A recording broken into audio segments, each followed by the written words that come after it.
United states of America 1953 CIA की technology and science agency एक programme चला रही थी, इनलीगल ह्यूमन एक्सपेरिमेंटेशन प्रोग्राम, जिसका code name project MK ultra था।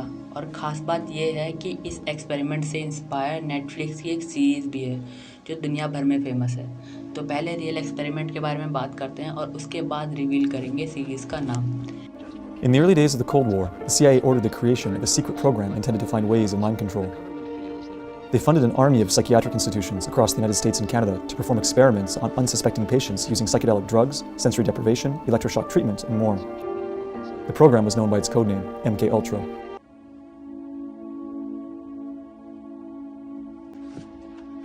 ये एक्सपेरिमेंट कोल्ड वॉर के दौरान बंधकों से कन्फेशन करवाने और इन्फॉर्मेशन निकालने के लिए किया जा रहा था। इस एक्सपेरिमेंट में सब्जेक्ट को मैनिपुलेट करने के लिए अलग अलग साइकोएक्टिव ड्रग और केमिकल का यूज़ किया जा रहा था, ज़्यादातर LSD का। इसके अलावा लोगों को electric shock, hypnosis, sensory deprivation, isolation, verbal और सेक्सुअल एब्यूज से भी टॉर्चर किया जा रहा था।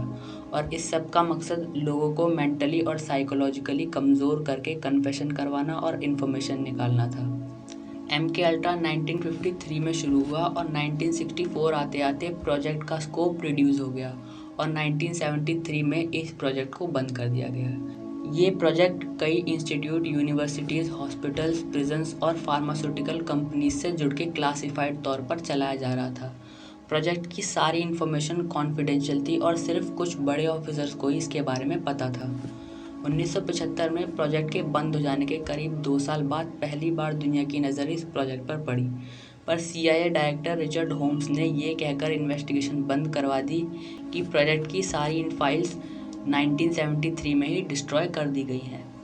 1977 में फ्रीडम ऑफ इंफॉर्मेशन एक्ट के दौरान करीब 20,000 ऐसी फाइल्स मिली जो MK अल्ट्रा से रिलेटेड थी, जिसके चलते जुलाई 2001 में प्रोजेक्ट की कुछ इन्फॉर्मेशन डीक्लासिफाइड कर दी गई। अब ये थी वो इन्फॉर्मेशन जो इंटरनेट पर अवेलेबल है, पर कुछ ऐसी थ्योरीज भी हैं जो MK अल्ट्रा को super human research, mind control और टेलीकिनेसिस जैसी थ्योरीज से भी कनेक्ट करती हैं। इनमें से एक थ्योरी में MK अल्ट्रा को डिफाइन करते हुए बताया गया है कि प्रोजेक्ट को 2 पार्ट्स में डिवाइड किया गया था।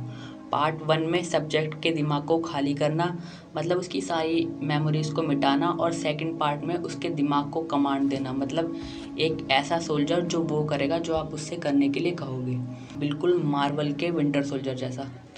हालांकि ये सब थ्योरीज हैं और प्रोजेक्ट अब बंद हो चुका है, तो अब चलते हैं नेटफ्लिक्स की सीरीज़ की तरफ, और उस सीरीज़ का नाम है स्ट्रेंजर थिंग्स। MK अल्ट्रा से इंस्पायर्ड डफर ब्रदर्स इस शो के राइटर्स हैं और ये शो एयर हुआ था जुलाई 2016 में।